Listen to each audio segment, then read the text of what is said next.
Je vois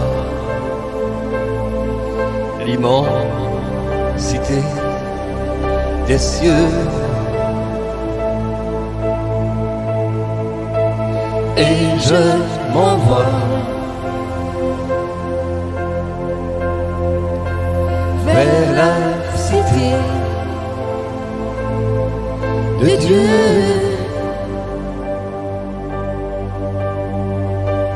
Et je m'envole vers la cité de Dieu.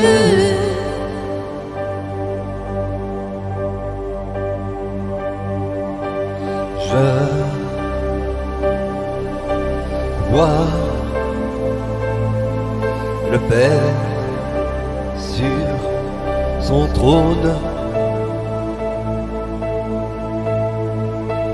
Il tend ses mains vers moi. J'avance. Il tend ses mains vers moi. J'avance. Et j'entends monter un chant dans la cité céleste. L'univers uni, les d'anges chantent ma paix. Et j'entends monter un chant dans la cité céleste. L'univers uni, les d'anges chantent ma paix.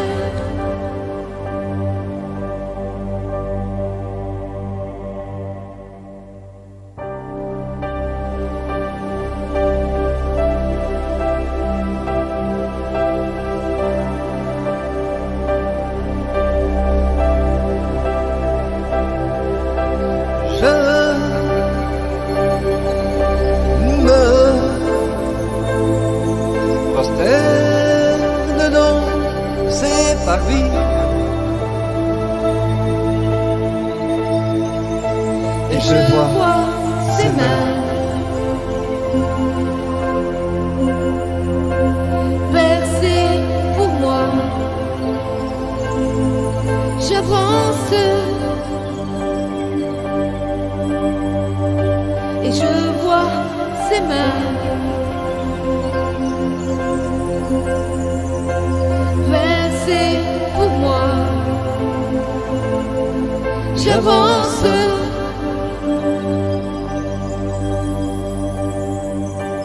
et j'entends monter un chant dans la cité céleste. L'univers, les nuits, les d'anges chantent ma paix. Et j'entends monter un chant pour la cité céleste, l'univers, les milliers d'anges chantent ma paix.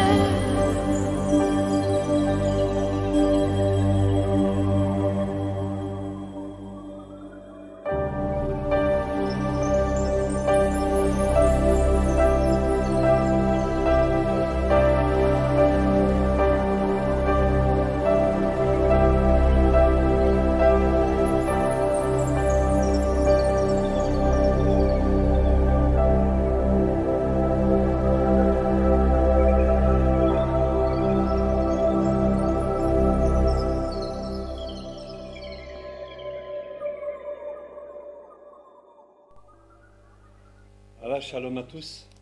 Que le Seigneur vous bénisse en ce dimanche. Premier jour de la semaine en Israël, 7e jour de la semaine pour nous en Europe. Et donc nous nous retrouvons ce matin pour un partage d'exhortation où Lisa va nous partager donc un message sur les noces de Cana. Ce sera son thème. Mais tout d'abord, donc, nous voulons prier le Seigneur avant tout pour le remercier pour la semaine qu'il nous a fait passer, parce qu'il nous a gardés, de toute maladie, parce qu'il nous a tenus dans sa main, il nous a peut-être protégés de bien des dangers, peut-être que nous aurions pu avoir des choses de fâcheuses. Enfin, le Seigneur est présent avec nous tous les jours, chaque jour, du lundi au dimanche. Le Seigneur est avec nous. Mais nous voulons remercier notre Père tout d'abord par la sanctification de son nom. Nous voulons sanctifier le nom de notre Père et c'est ainsi que le Seigneur nous a donné ce modèle de prière. C'est qu'en fait, tout d'abord, nous ne devons pas avoir nos prières centrées sur nous-mêmes, mais nous devons d'abord avoir nos pensées tournées vers le Seigneur. Et après, en fait, c'est en cela que le Seigneur peut ajouter des choses selon sa volonté. Donc, il peut ajouter, donc, selon sa volonté, des choses à notre demande. Il peut nous exaucer, et je dis bien selon sa volonté, parce qu'en fait, il faut savoir, mes frères et sœurs, que le Seigneur n'est pas à nos ordres. Nous devons lui être soumis. Toute la création lui est soumise. Et donc, c'est à sa volonté que nous devons nous plier. Bon, parfois nous allons prier pour telle et telle chose, nous n'allons pas obtenir tout de suite, ou bien nous n'allons pas obtenir la chose que nous demandons. Et le Seigneur a peut-être ses raisons là derrière. Et donc, en fait, le Seigneur veut nous apprendre que, avant tout, c'est à la volonté de notre Père que nous devons nous attendre et nous plier. Et nous devons d'abord tourner nos regards vers lui, avoir nos pensées donc tourner vers lui, avoir nos regards tournés vers lui, à la place d'être centrés sur nous-mêmes, mes frères et sœurs. Alors nous allons prier donc ensemble, et nous allons donc prier le Notre Père ensemble, n'est-ce pas? Mais après, vous pouvez prier donc comme vous voulez, mais toujours dans cette optique que c'est d'abord la sanctification de notre Seigneur avant tout qui prime. Amen. Voilà, donc nous allons prier le Notre Père ensemble. Amen. Notre Père qui es aux cieux, que ton nom soit sanctifié, que ton règne vienne, que ta volonté soit faite sur la terre comme au ciel. Donne-nous aujourd'hui notre pain quotidien. Pardonne-nous nos offenses, comme nous aussi nous pardonnons à ceux qui nous ont offensés. Ne nous induis pas en tentation, mais délivre-nous du malin, car c'est à toi qu'appartiennent dans tous les siècles le règne, la puissance et la gloire. Amen. Amen. Donc c'est ce modèle que le Seigneur nous a laissé. Tout d'abord, sanctifier son nom. Et parce que à cela, nous pouvons comprendre la puissance que le Seigneur peut libérer quand nous allons vers la sanctification de son nom. C'est tout d'abord nos pensées tout d'abord nos pensées et nos regards tournés vers lui avant les nôtres. On ne peut pas être, nous ne pouvons pas, pardon, être avec un tel esprit, Seigneur, donne, donne, donne. Amen. Mais tout d'abord, ce qui est très important, c'est la sanctification de son nom. Et à cela, le Seigneur ajoute le reste. D'ailleurs, Matthieu chapitre 6, verset 33, le Seigneur nous invite tout d'abord à chercher le royaume de Dieu. Amen. Nous devons tout d'abord chercher le royaume de Dieu, et puis en cela, après, le Seigneur ajoutera, donnera, mais selon sa volonté. Alléluia, selon ce que nous avons besoin. Il ne va pas peut-être donner au-delà de nos superflus. Tout le monde voudrait être riche, mais parfois le Seigneur veut nous faire comprendre des choses dans les petites choses. Donc avec moins de superflu. Le Seigneur veut nous enseigner, même dans les petites choses. Amen. Alors donc ce matin, je ne sais pas si Lisa tu es prête. Nous allons laisser la parole à Lisa, et donc qui va nous exhorter donc sur les noces de Cana. Amen.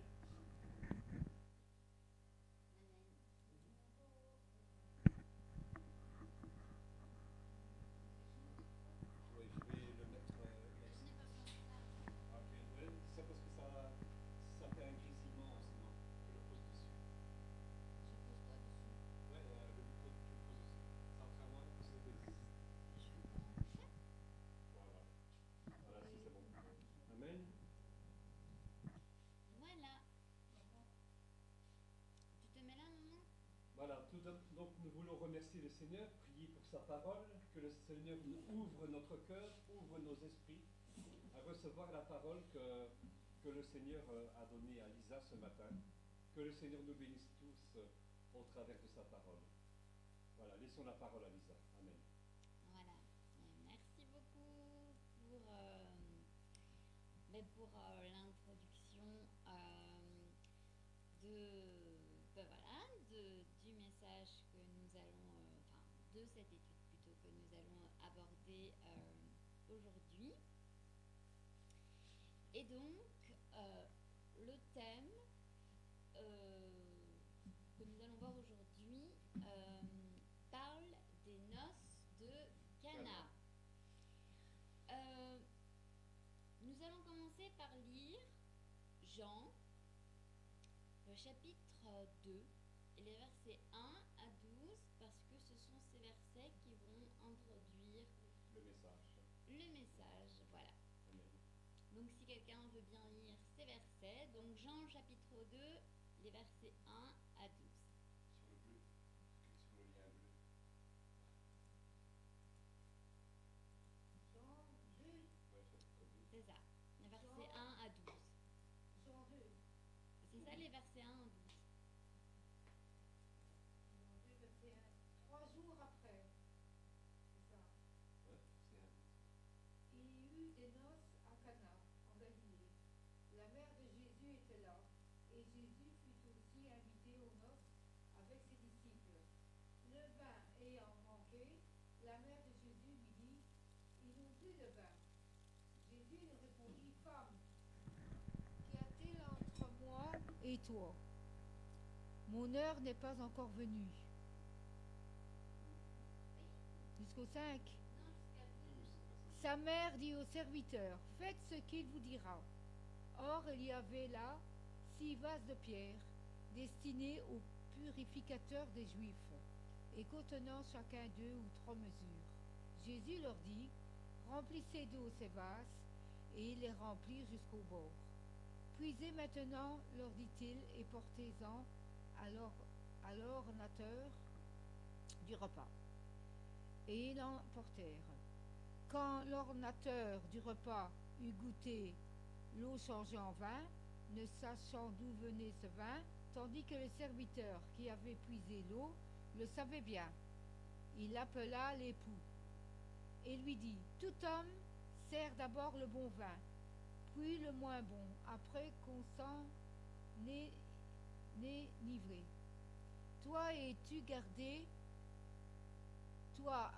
As-tu gardé le bon vin jusqu'à présent? Tel fut à Cana en Galilée, le premier des miracles que Jésus fit. Il manifesta sa gloire et ses disciples crurent en lui. Après cela, il descendit à Capernaum avec sa mère, ses frères, ses disciples, et ils demeurèrent que peu de jours. Voilà, merci beaucoup.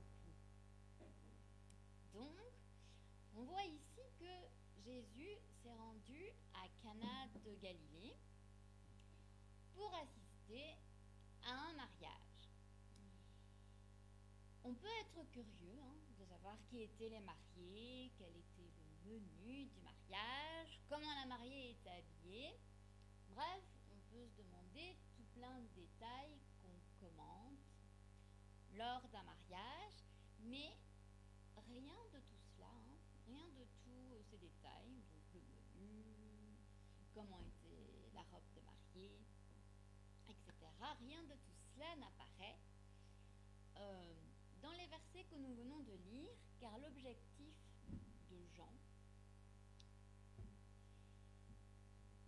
comme il l'expliquera à la fin, c'est ici de manifester la gloire de Jésus. Parmi les détails de ce mariage qu'on connaît, il y a le fait que Jésus, ses disciples, sa mère et ses frères étaient aussi présents. Et c'est intéressant parce que c'est le premier signe public que Jésus fait et Jean choisit ce signe pour établir un point de transition entre ce qui avait été les relations habituelles de Jésus avec sa famille jusqu'à ce moment-là et ce qu'il allait avoir avec ses disciples à partir de ce moment-là, à partir du moment du mariage. Et ainsi, nous verrons au fil de cette étude que Jésus passe du statut de fils de Marie à celui de Seigneur que ses disciples suivent et admirent. Amen. Et donc, d'autre part, bien que nous ne sachions pas qui étaient les mariés, on ne sait pas, ni quelle était leur relation avec Jésus, on peut constater que le fait d'inviter Jésus à leur mariage a complètement changé la célébration du mariage. Donc, on peut en tirer certaines leçons pour nous également. Donc, le Christ a assisté à ce mariage et par sa présence, il a montré combien le mariage est honorable aux yeux de Dieu. Et c'est très important de s'en souvenir à l'époque où nous vivons, car dans une large mesure, notre société moderne s'effondre à cause de son mépris de l'institution divine du mariage. Parce que c'est une valeur qui se perd malheureusement. Il faut également noter qu'il est important d'inviter le Christ dans notre mariage, surtout si nous voulons que notre mariage se termine bien et qu'il soit, donc que le mariage soit une heureuse expérience pour laquelle Dieu a donné sa bénédiction à l'homme et à la femme, se marient.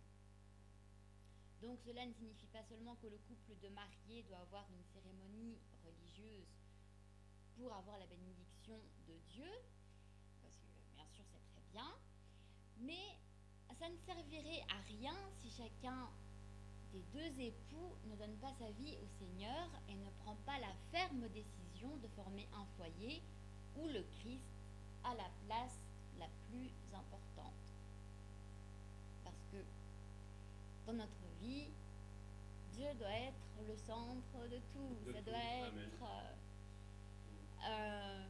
voilà quoi, la terre elle a un noyau, Dieu doit être notre noyau. Amen. Voilà. Ouais, si je peux faire cette comparaison. C'est bien. Et donc, à ce mariage auquel Jésus a assisté, il y avait du vin. Voilà. Alors, le vin, c'est un sujet qui peut être sensible. Les avis sont partagés entre les croyants, hein, parce que c'est de l'alcool. Donc, on peut comprendre le refus de nombreux chrétiens d'admettre toute consommation du vin, parce que certains chrétiens, voilà, c'est ça. Surtout si à cause de l'abus du vin, ils ont vu des conséquences tragiques, parce que c'est le cas, hein, l'abus d'alcool, quand on est ivre, ça peut entraîner malheureusement des conséquences désastreuses, comme des accidents, des choses comme ça. Et c'est pourquoi, bien que ce ne soit pas le sujet ici de notre étude, on va quand même s'arrêter quelques instants pour considérer ce que la Bible dit à propos du vin. Si quelqu'un veut bien aller dans Amos, le chapitre 9, verset 14. Que nous dit ce verset? Amos, chapitre 9, verset 14. Voilà.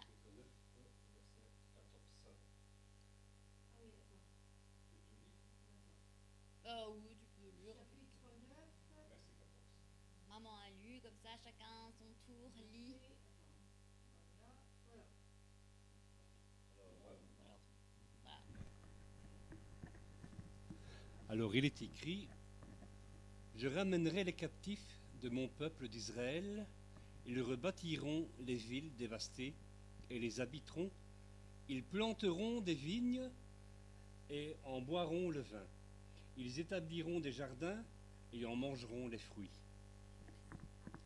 Donc, ici, dans ce verset, que voyons-nous?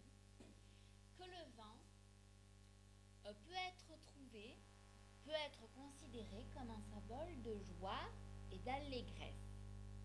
Ensuite, dans Genèse, chapitre 14, verset 18. Alors ici, il y aura quelques versets à lire. Voilà. Donc, que nous dit le verset 18 de Genèse, chapitre 14?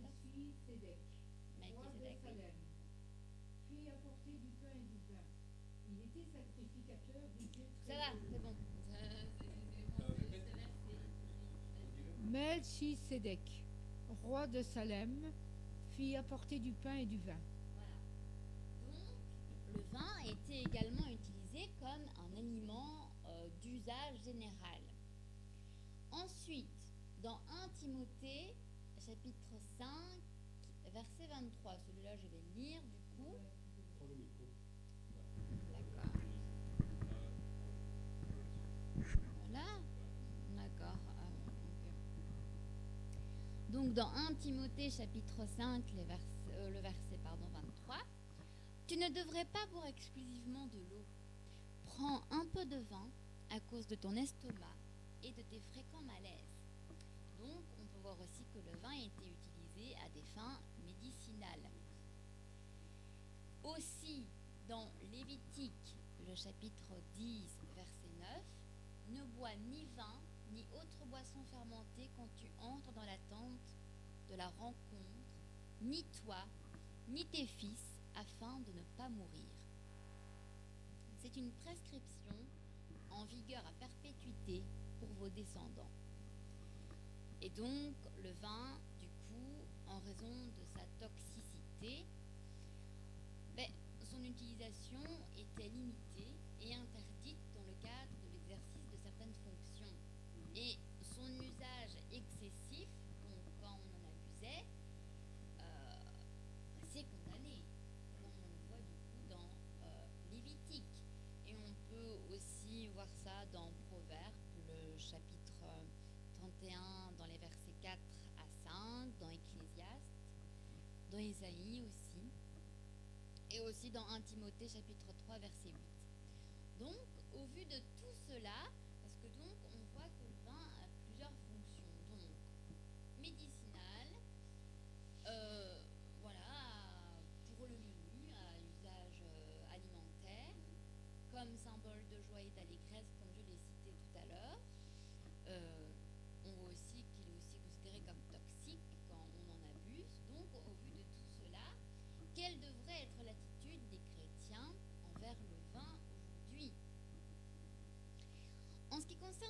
consommation lors des repas, les chrétiens doivent agir avec prudence, en recherchant avant tout la gloire du Seigneur et non la satisfaction égoïste de leurs propres désirs.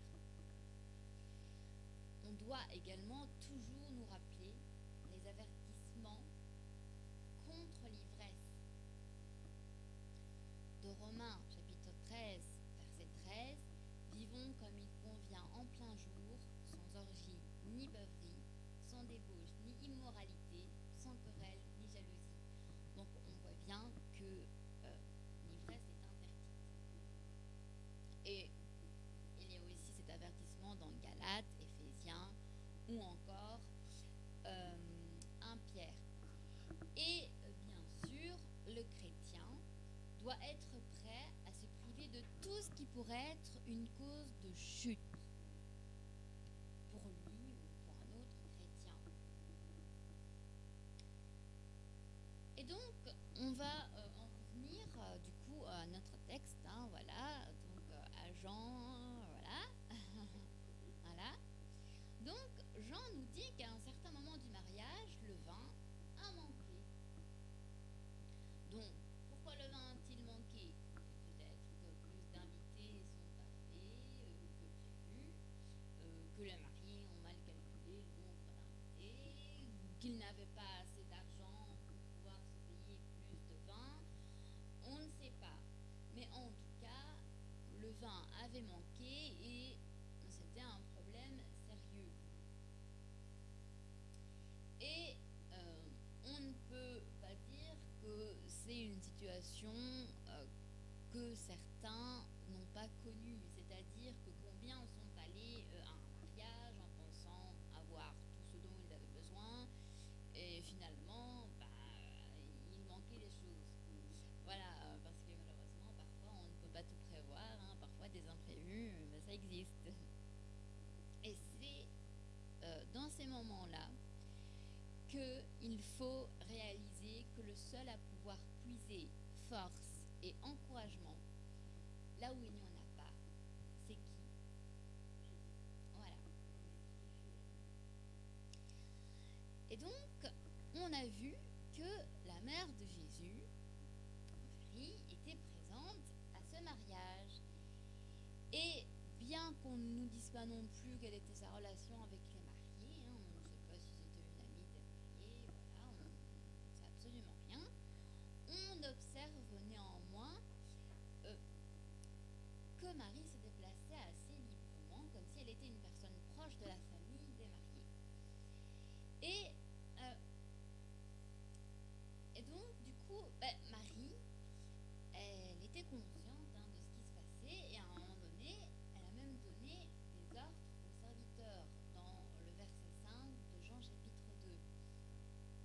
Mais Marie savait aussi que Jésus pouvait résoudre ce problème, et elle n'a pas hésité à se tourner vers lui quand le vin a manqué.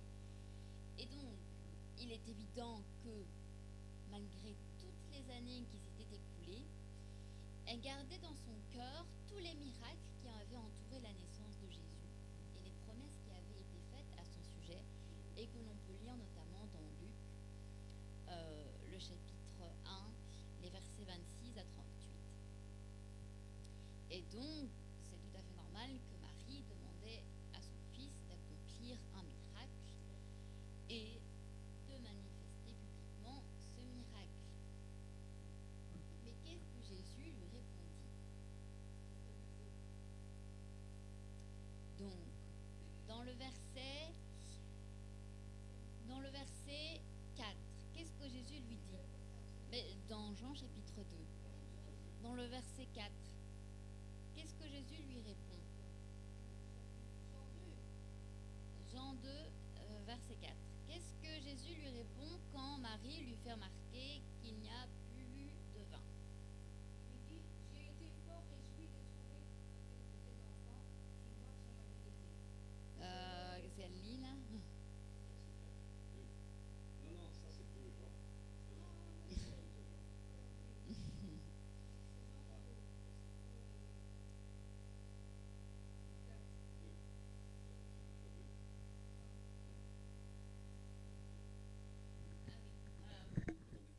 Chapitre 4. Jésus leur répondit, Femme, y a-t-il entre moi... Verset 4. C'est ça?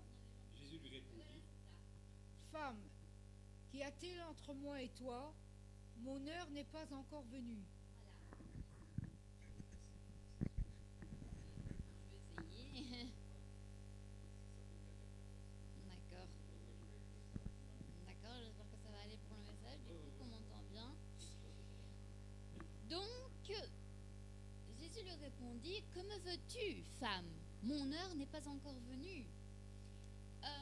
Par contre, et c'est quelque chose qu'il faut quand même noter, dans la version de la Bible du Semeur, dans le verset 4, ceux qui ont une autre version, parce que celle-là c'est notamment la version de 8 secondes, mais dans la version du Bible du Semeur, Jésus, ici, il est dit dans le verset 4, écoute, lui répondit Jésus, est-ce toi ou moi que cette affaire concerne? Mon heure n'est pas encore venue. Donc on voit ici qu'il y a deux versions qui sont différentes, entre 8 secondes notamment et la Bible du Semeur. Mais ici, on va prendre la version où Jésus lui répondit, que me veux-tu, femme? Mon heure n'est pas encore venue. On va préférer cette version-là. Parce que on voit ici du coup qu'il y a un certain désaccord entre Marie et Jésus. Bien qu'à un moment Jésus n'ait été discourtois envers sa mère. Parce que Jésus ici, il ne l'a pas, appelée mère, il l'a appelée femme. Et si ça peut nous paraître étrange, ça n'implique en aucun cas un manque de respect. En fait, c'est la même expression que Jésus a utilisée lorsqu'il mourait sur la croix et qu'il a confié les soins de sa mère à Jean. Que nous dit Jean, chapitre 19, verset 6 ? Verset 26. ah,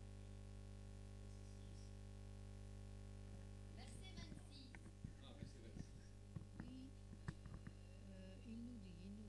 Jésus, voyant sa mère, et auprès d'elle le disciple qu'il aimait, dit à sa mère, Femme, voilà ton fils. Donc voilà, on voit que ce n'est pas la première fois qu'il emploie. Oh là là, voilà, on voit que ce n'est pas la première fois qu'il emploie le mot femme et que ce n'est en aucun cas un manque de respect, même si ça peut paraître étrange qu'il appelle sa mère femme. Mais voilà. Donc, en réalité, ce que Jésus voulait enseigner à sa mère, c'est que le moment était venu pour elle de cesser de le considérer comme s'il n'était que son fils. Et qu'elle devait commencer à le considérer avant tout comme son Seigneur. Et il était important pour elle d'accepter ce fait, car tant qu'elle continuerait à le voir comme son fils, elle souffrirait quand lui-même souffrirait. Néanmoins, on ne peut pas nier que le Seigneur a exprimé un certain désaccord avec elle. Et pourquoi? Car même si Marie n'a fait que mentionner un besoin au cours de ce mariage, donc le fait qu'il n'y avait plus de vin et qu'il en fallait, Jésus a interprété ce détail comme une tentative de le lancer dans sa carrière messianique. Et ainsi, la réprimande que Jésus a fait envers Marie, en lui disant que me veux-tu, mon heure n'est pas encore venue, avait son origine dans le fait que Marie plaçait sa relation maternelle en relation avec le travail de Jésus. Elle voulait le lancer plutôt. C'est ça, exactement. Et le Seigneur ne pouvait pas accepter ça. Ce n'est pas elle qui pouvait dire l'heure à laquelle il devait se manifester, parce que cette décision n'appartient qu'à lui-même. Et aussi, du coup, quelque chose que j'ai noté et qui est important de préciser, c'est qu'on sait que l'Église catholique fait des demandes à Marie, voilà, je te prie, Marie, Mère de Jésus, voilà.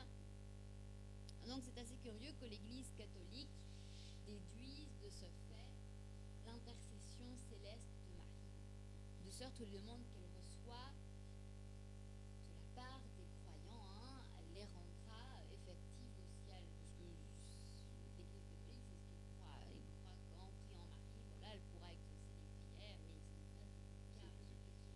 Voilà, exactement. Et donc ici, je pense que le fait que, voilà, que Jésus la remet à sa place à ce moment-là, ça démontre bien que c'est seul Jésus qui a l'autorité et que Marie ici n'a en fait aucune autorité. Donc la prier, c'est comme,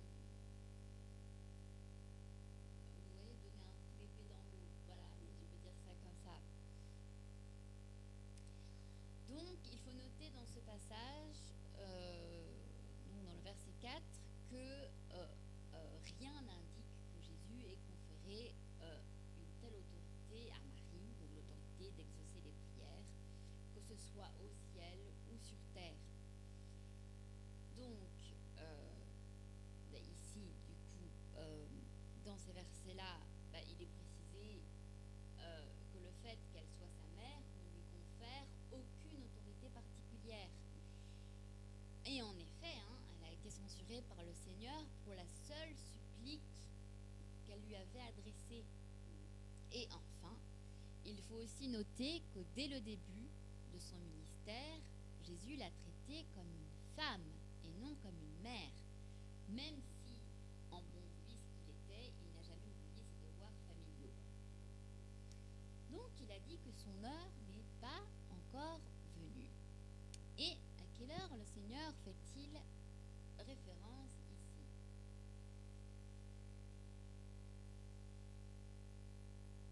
C'est une question que je pose. Non, vas-y. Mais ici, c'est tout simplement la manifestation publique de sa condition. Voilà. Ouais, donc ici, du coup, quand il dit que son heure, n'est pas encore venue, il parle ici de sa mission, voilà, de sa condition messianique. Voilà. Tu voulais dire quelque chose? Je ne sais pas. Ah, ok, ça va. Ouais, c'est vrai, parce que moi, je sais, parce que ces micros, franchement, c'est une tare, on va falloir le changer. Mais en d'autres occasions, Jésus fait référence à l'heure de sa souffrance sur la croix qui précède son triomphe et sa glorification. Et c'est quelque chose qu'on peut voir dans Jean, le chapitre 7, verset 30, ainsi que Jean, chapitre 8, verset 20. Enfin bref, il y a plein de références à cela dans l'évangile de Jean. Et donc ici, dans notre passage, bien que Jésus ait finalement tenu compte de la suggestion de sa mère, la discrétion avec laquelle il a accompli le miracle montre clairement que le moment n'était pas encore venu pour lui de se manifester ouvertement. Parce que quand il a changé l'eau en vin, c'était de façon discrète. Ce n'était pas, avec des fanfares, c'est ça que je veux dire. Parce que là, on n'était pas encore venu pour lui de montrer au monde que qu'il était, c'est ça, qu'il était le Messie. Ce n'était pas encore le moment. Voilà. Et donc, dans tout cela, Jésus a voulu faire comprendre qu'il devait tout faire au moment précis où le Père lui disait de le faire, sans permettre à quiconque, pas même à sa propre mère, d'interférer avec lui, donc avec le Père. Parce que lui seul a cette autorité. Et cela nous enseigne une fois de plus que les intérêts et l'appel de Dieu doivent être placés au-dessus des liens familiaux. Sa mère a dit au serviteur, faites tout ce qu'il vous dira. Et donc on voit ici que Marie a pris la bonne attitude face au blâme que lui a adressé le Seigneur. Elle s'est abstenue de discuter quand il lui a dit, que me veux-tu, femme? Mon heure n'est pas encore venue. Elle a reconnu le droit de Jésus en tant que Messie à son indépendance vis-à-vis d'elle. Parce que le fait qu'il était Messie, c'était indépendant d'elle. et elle a manifesté sa foi en lui en se mettant à son service. Et les mots par lesquels Marie a manifesté cette attitude, pour moi, ça devrait toujours être pris en considération par nous tous, parce qu'elle a dit « Faites tout ce qu'il vous dira ». Ensuite, on enchaîne avec « Il y avait là 6 jarres de pierre que les Juifs utilisaient pour leur ablution rituelle. » Ablution rituelle, voilà, moi c'est dans ma version que j'ai ça, mais en gros, voilà quoi, ce sont des rites, en gros. Oups, là j'ai perdu le machin, voilà. Donc, ces jarres de pierre sont certainement mentionnés ici comme un élément accessoire pour la réalisation du miracle que Jésus s'apprêtait à faire. Et cependant, on est frappé par le fait que non seulement les jarres sont mentionnés, mais aussi l'usage qui en était fait pour le rite de purification des Juifs. Et donc la purification était l'un des principaux points de la sainteté juive. Jésus a eu plusieurs controverses avec les Juifs, ça c'est bien connu, pour leur insistance à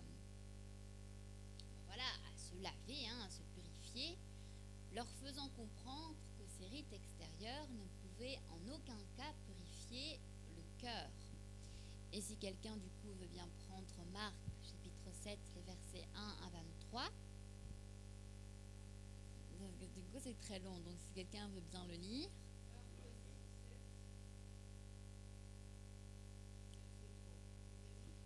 Marc chapitre 7, les versets 1 à 23.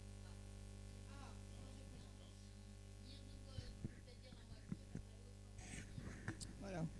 Nous lisons toujours dans le nom puissant de Jésus-Christ. Amen. Les pharisiens et quelques scribes venus de Jérusalem s'assemblèrent auprès de Jésus. Ils virent quelques-uns de ses disciples prendre leur repas avec des mains impures, c'est-à-dire non lavées.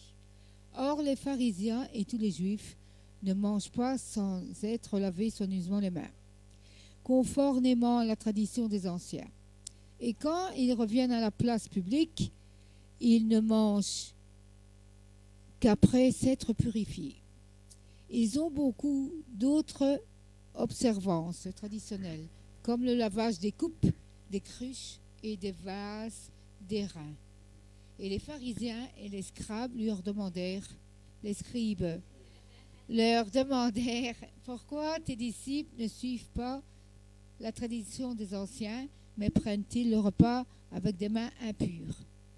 Jésus leur répondit, hypocrite, Ésaïe a bien prophétisé sur vous, ainsi qu'il s'est écrit, ce peuple m'honore des lèvres, mais son cœur est éloigné de moi. C'est en vain qu'il m'honore, et donnant des préceptes qui sont des commandements d'hommes. Vous abandonnez le commandement de Dieu, et vous observez la tradition des hommes. Il leur dit encore, vous annoncez fort bien le commandement de Dieu, pour garder votre tradition. Car Moïse a dit, honore ton père et ta mère, et celui qui maudira son père ou sa mère sera puni de mort. Mais vous dites, si un homme dit à son père ou à sa mère, ce dont j'aurais pu t'assister, c'est Corban, c'est-à-dire une offrande à Dieu. Vous ne laissez plus rien faire pour son père et pour sa mère, annulant ainsi la parole de Dieu pour votre tradition que vous avez établie. Et vous faites beaucoup d'autres choses semblables. Verset 14. Ensuite, ayant de nouveau appelé la foule, il lui dit, écoutez-moi tous, et comprenez, il n'est hors de l'homme rien qui entre en lui puisse le souiller, mais ce qui sort de l'homme, c'est ce qui le souille. Si quelqu'un a des oreilles pour entendre, qu'il entende. Jusqu'au verset 23. Lorsqu'il fut entré dans la maison, loin de la foule, ses disciples l'interrogèrent sur cette parabole. Il leur dit, « Vous aussi, êtes-vous donc sans intelligence? Ne comprenez-vous pas que rien de ce qui du dehors entre dans l'homme ne peut le souiller, car cela n'entre pas dans son cœur, mais dans son ventre, puis s'en va dans les lieux secrets qui purifient tous les aliments. » Il dit encore, « Ce qui sort de l'homme, c'est ce qui souille l'homme. Car c'est du dedans, c'est du cœur des hommes que sortent les mauvaises pensées, les adultères, les impudicités, les meurtres, les vols, les cupidités, les méchancetés, la fraude, le dérèglement, le regard envieux, la calomnie, l'orgueil, la folie. Toutes ces choses mauvaises sortent du dedans et souillent l'homme. » Voilà.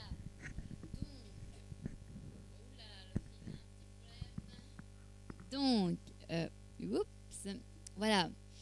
Donc, ces versets étaient très longs, mais c'est pour montrer que, comme je l'ai précisé un peu plus tôt, voilà, il y avait des controverses entre Jésus et les Juifs.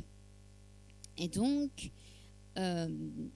dans les versets 1 à 12 de Jean chapitre 2, on nous dit qu'il y avait donc 6 jarres de pierre que les Juifs utilisaient pour leur rituel. Et donc,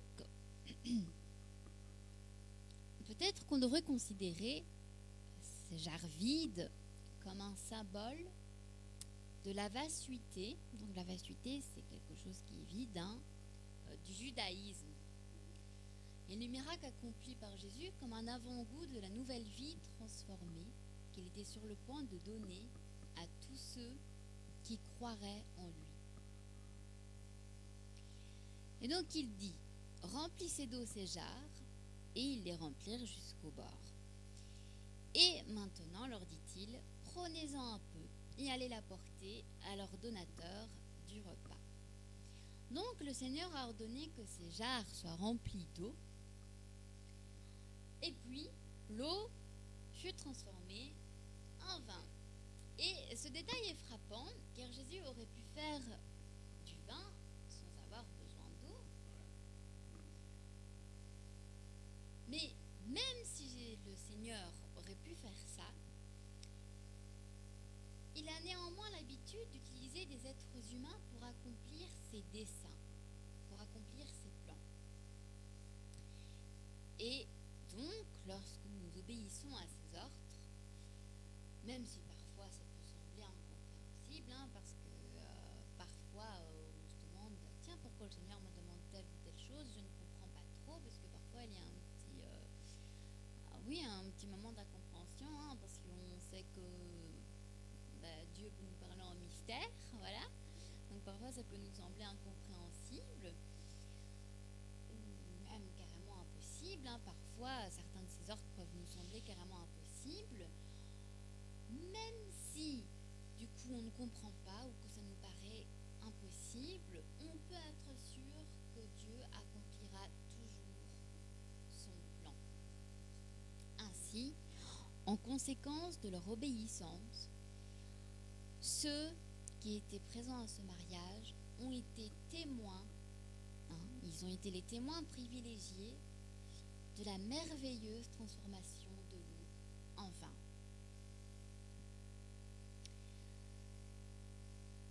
L'eau et le vin sont tous les deux des liquides. Mais en transformant l'un en l'autre, il y a eu une transformation de leur caractère, de leur substance. Et à quoi est-ce que ça peut nous faire penser? Oui, voilà, c'est ça. Mais surtout, ça peut nous faire penser à tout simplement la nouvelle naissance, en fait. Voilà, c'est ça. Voilà, quand on est de nouveau. Parce que au départ, on était quelque chose, et quand on est de y arriver. C'est parce que je suis italienne, voilà, il faut que je bouge les mains. Mais voilà, donc quand on est de nouveau, avant de naître de nouveau, on est telle chose, et une fois qu'on est de nouveau, on est une nouvelle chose. Et donc du coup, on peut faire le lien entre l'eau qui a été changée en... Oui. Mais donc du coup, on peut faire le lien entre l'eau qui a été changée en vin, on peut faire le lien avec nous, qui au départ, voilà, on est comme cette eau. Voilà, on est comme cette eau au départ, et ensuite, quand on est de nouveau, on devient ce vin. Voilà. Voilà, c'est ça, ce bon vin, voilà. Parce qu'en plus, il l'a précisé. Donc voilà, c'est un bon vin. Donc voilà, donc ça ressemble à ce qui se passe lors de la nouvelle naissance, comme Jésus a essayé de l'expliquer à Nicodème. Et c'est ce qu'on peut voir dans Jean, le chapitre 3. Donc ici, j'avais noté le verset, mais bon, on ne va pas le lire. Hein. Et donc, c'est Jean chapitre 3, mais c'est le verset 1 à 15. Donc c'est assez long, mais c'est juste pour donner la référence en fait. Voilà, donc c'est juste pour donner la référence, hein, ce n'est pas pour lire. Et donc aussi, un autre détail intéressant dans le fait que l'eau a été changée en vin, qu'est-ce que c'est ? Eh bien, c'est que c'était un miracle, tout simplement. Et la plupart du temps, les miracles de Jésus consistaient à restaurer physiquement ou spirituellement des hommes dans le besoin. Mais ce miracle ici est différent puisqu'il concerne un besoin matériel, parce que le vin c'est quelque chose de matériel. Et donc on apprend ainsi que lorsque le Seigneur entre dans notre vie, il s'intéresse à tous les aspects de notre être. Donc pas seulement l'aspect physique et spirituel, mais il s'intéresse aussi du coup à notre aspect matériel. Et à cette occasion, le fait de fournir du vin pour un repas de mariage a permis d'éviter, si je puis dire, de la tristesse, je peux dire ça comme ça, ainsi qu'une humiliation aux mariés et à leur famille. Parce que c'est vrai que, voilà, on est les mariés, on est la famille du marié, il manque quelque chose à notre mariage, on peut avoir un peu honte en fait, parce que du coup, on se dit, ah ben zut, pour nos invités, on n'a pas assez pour tous nos invités. Ça peut être parfois un peu honteux pour les mariés ou la famille des mariés.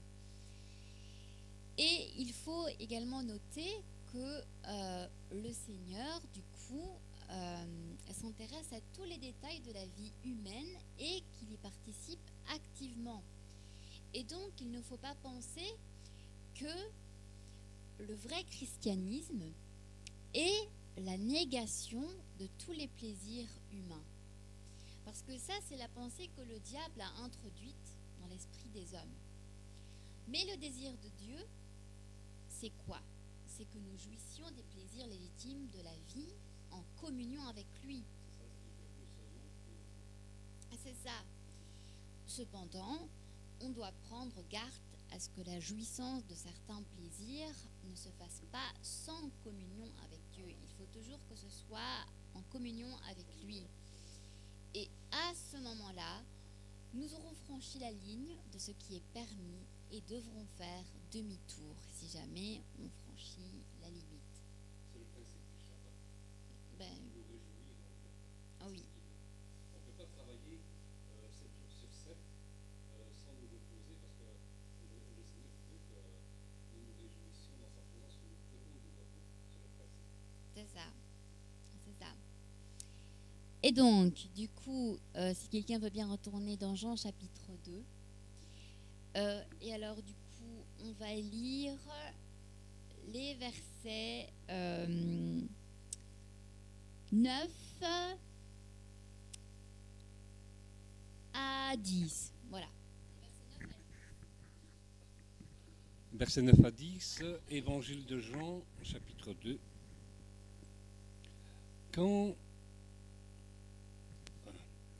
Quand l'ordonnateur du repas eut goûté l'eau changée en vin, ne sachant d'où venait ce vin, tandis que les serviteurs qui avaient puisé l'eau le savaient bien, il appela l'époux. Et il lui dit, « Tout homme sert d'abord le bon vin, puis le moins bon, après qu'on s'est enivré. Toi, tu as gardé le bon vin jusqu'à présent. » Voilà, donc l'ordonnateur du repas ne put cacher sa surprise, puisqu'il a dit, toi tu as gardé le bon vin jusqu'à présent. Et donc, comme je l'ai dit juste avant, le Seigneur n'est pas venu pour priver les hommes, pour nous priver de joie et de bonheur, mais bien au contraire. C'est le diable qui donne le meilleur au début, et quand l'appétit est un peu rassasié, alors le diable donne le pire. Ça, c'est lui qui fait ça. Et une bonne illustration de cela est la parabole du fils prodigue. Le fils prodigue, on en parle parfois, qui, après avoir profité peu de temps des plaisirs du monde que le diable lui offrait, il se retrouvait à manger des caroubes avec les porcs.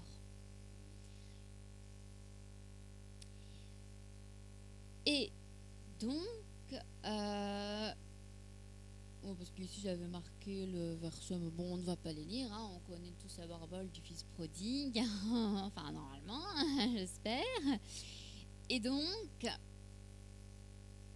la parabole du fils prodigue devrait être un sérieux avertissement pour tous ceux qui mènent une vie frivole et mondaine sans le Seigneur.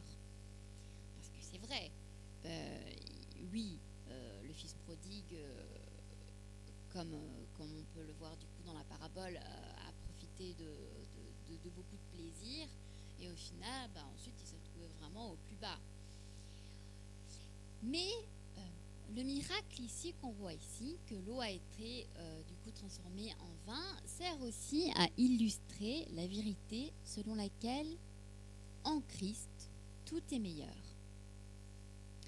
Et la révélation de Dieu que nous recevons en Christ est infiniment supérieure à celle qui est venue par les prophètes et la loi. Et c'est quelque chose qu'on peut voir dans Jean, toujours, dans le chapitre 1, les versets 16 à 18. Bon, ça, je vais les lire vu que c'est rapide. Nous avons tous été comblés de ses richesses. Il a déversé sur nous une grâce après l'autre. En effet, si la loi nous a été donnée par Moïse, la grâce et la vérité sont venues par Jésus-Christ. Personne n'a jamais vu Dieu. Dieu, le Fils unique qui vit dans l'intimité du Père, nous l'a révélé. Et lorsque nous nous donnons au Christ, donc la nouvelle vie qu'on a est bien meilleure que l'ancienne. Et donc, si le Christ est présent dans notre mariage, comme dans notre vie, chaque jour sera meilleur. Les noces de l'agneau seront bien meilleures que celles de Cana en Galilée. Et donc la vie éternelle sera bien meilleure que la vie précédente, donc que la vie mortelle. Et donc, à la fin du récit de ce miracle, Jean nous donne un aperçu du but du Seigneur. Donc après les noces de Cana, le Seigneur est retourné avec sa mère et ses frères à Capharnaüm. Et c'est comme ça qu'on prononce Capernaum. Mais le temps qu'ils y ont passé ensemble a été très bref. C'est ce que nous dit Jean. La raison pour laquelle ça a été très bref, c'est que, comme je l'ai dit précédemment, ce mariage a marqué un point de transition entre le temps passé par Jésus avec sa famille et le début de son ministère public. Et en même temps, ce passage sert à passer du témoignage de Jean aux œuvres de Jésus. Et donc, Jean nous dit que c'était le début des signes de Jésus. Parce qu'on nous dit c'était le premier des signes miraculeux que fit Jésus. C'est dit dans le verset. Et donc Jean nous dit que voilà, que c'était le début des signes que Jésus faisait, confirmant ici le début d'une nouvelle étape. Cependant, on ne doit pas négliger la manière dont Jean fait référence au miracle de Jésus, en indiquant qu'il s'agit de signes. C'est le mot préféré de Jean dans son évangile. Pour lui, les œuvres de Jésus, ne sont pas des merveilles, des pouvoirs, mais des signes. Et c'est intéressant de noter ce détail, car ça souligne non pas l'énormité de l'acte, parce que ce n'est pas ça qu'il faut voir, ni même la puissance, ça ne souligne pas ça, mais ça souligne tout simplement sa signification. Et c'est ça qui est important. C'est qu'il ne faut pas voir dans les miracles de Jésus leur puissance, mais leur signification. Et du coup, c'est l'une des caractéristiques de l'évangile de Jean. L'évangile de Jean consacre très peu de place au miracle de Jésus. Il en consacre seulement 7, si je ne me trompe pas. Et donc, du coup, il est clair que Jean ne voulait pas ici que nous nous arrêtions aux signes, mais que nous arrivions à la vérité vers laquelle il pointe. Donc, par exemple, ce que je veux dire par là, c'est que le miracle de la multiplication des pains doit nous amener à comprendre que Jésus est le pain de la vie, que la guérison de celui qui était né aveugle illustre que Jésus est la lumière du monde et que la résurrection de Lazare révèle que Jésus est la résurrection et la vie. Au début de son évangile, Jean nous avait dit que ses disciples avaient vu sa gloire.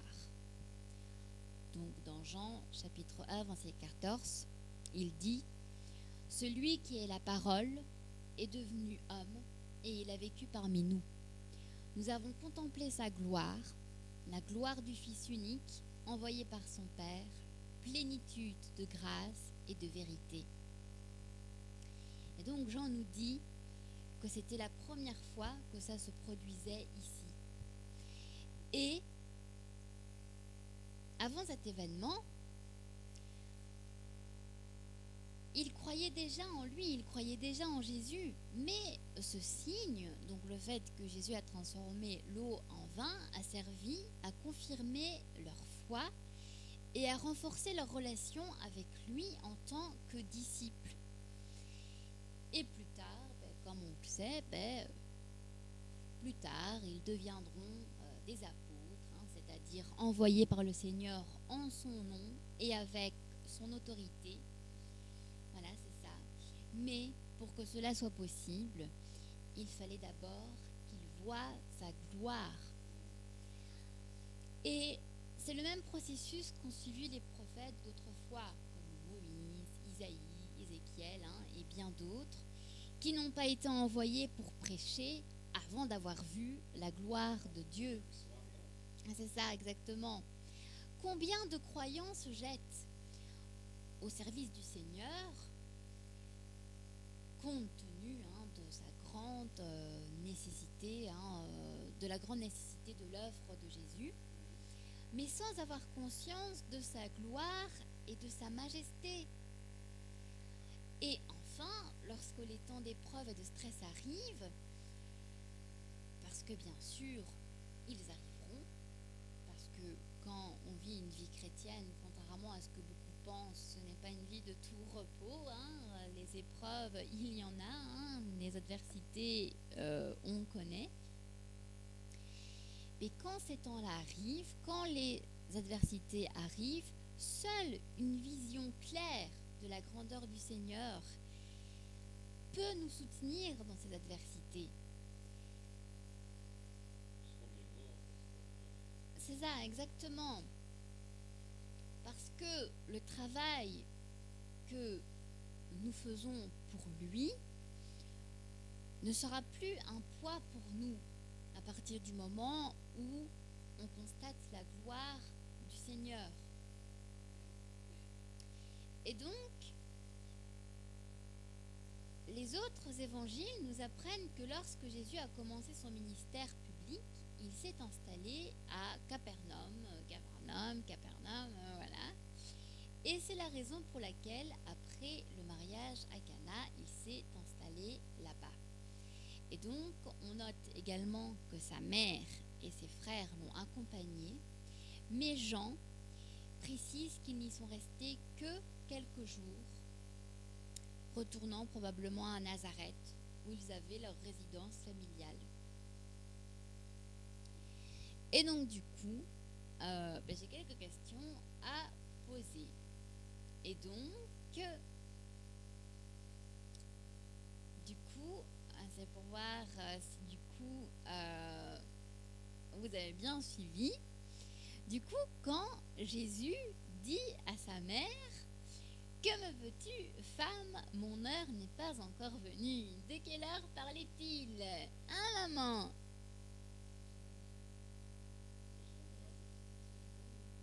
Et de son heure à lui, qu'est-ce que ça veut dire, du coup?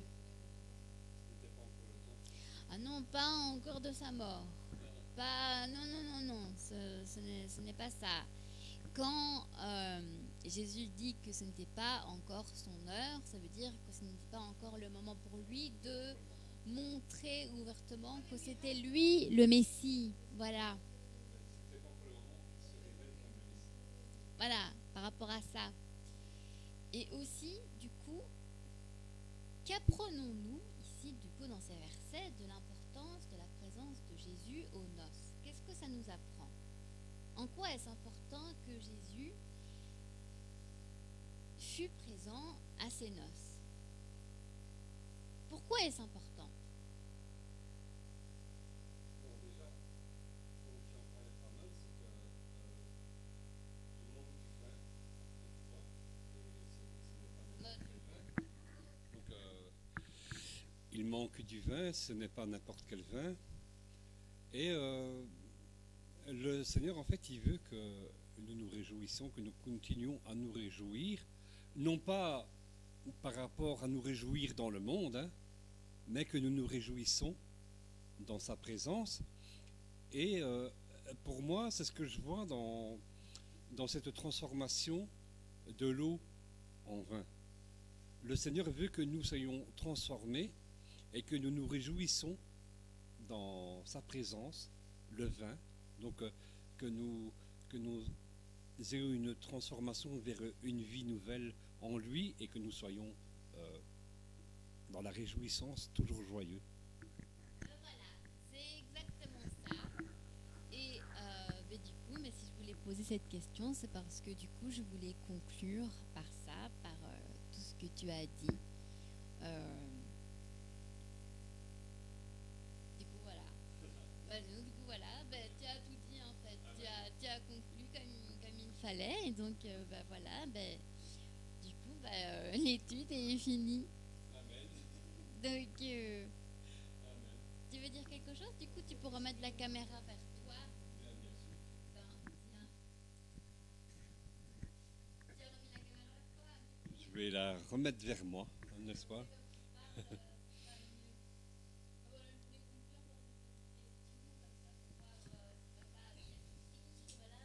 Ben, en fait, ce n'est pas que moi je comprenne, c'est que tout le monde comprenne le sens de ces messages. En fait, ce n'est pas un miracle de plus, c'est l'enseignement que le Seigneur veut nous faire montrer.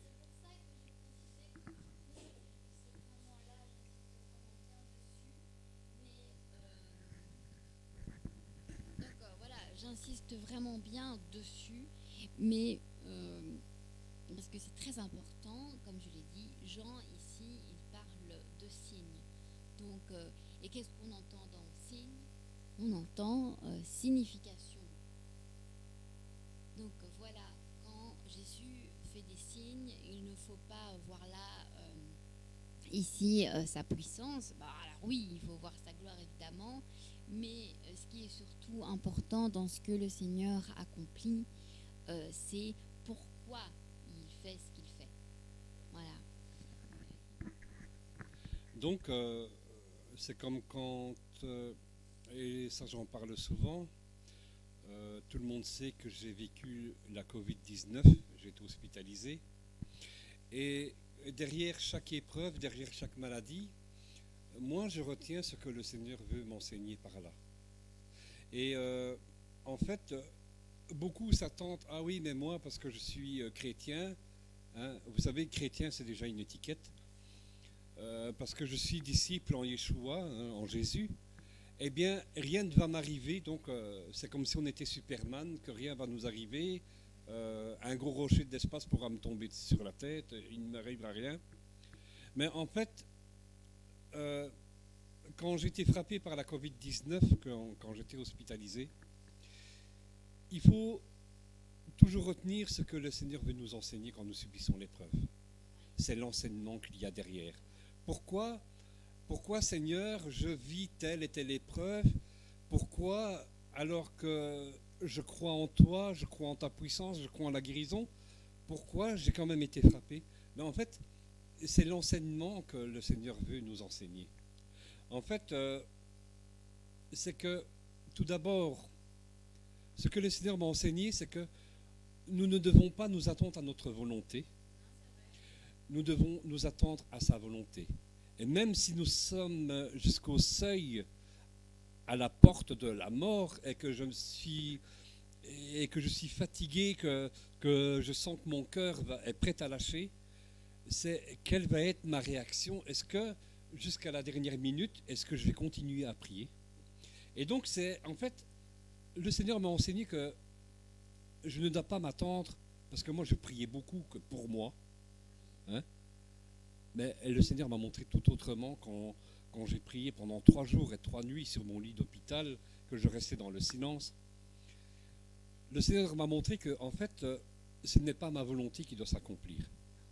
Et quand le docteur est entré dans la chambre et qu'il est venu me dire, donc après que j'avais prié 3 jours et 3 nuits, hein, j'ai prié pour ma vie. Le docteur rentre dans la chambre et il me dit, monsieur, si ça ne va pas mieux d'ici 2 jours, on sera obligé de vous transférer dans l'unité des soins intensifs. Donc j'ai compris que c'était intubé et j'avais énormément peur de cela. Et puis, et je le redis souvent, et puis quand le docteur m'a dit cela, j'ai lâché prise.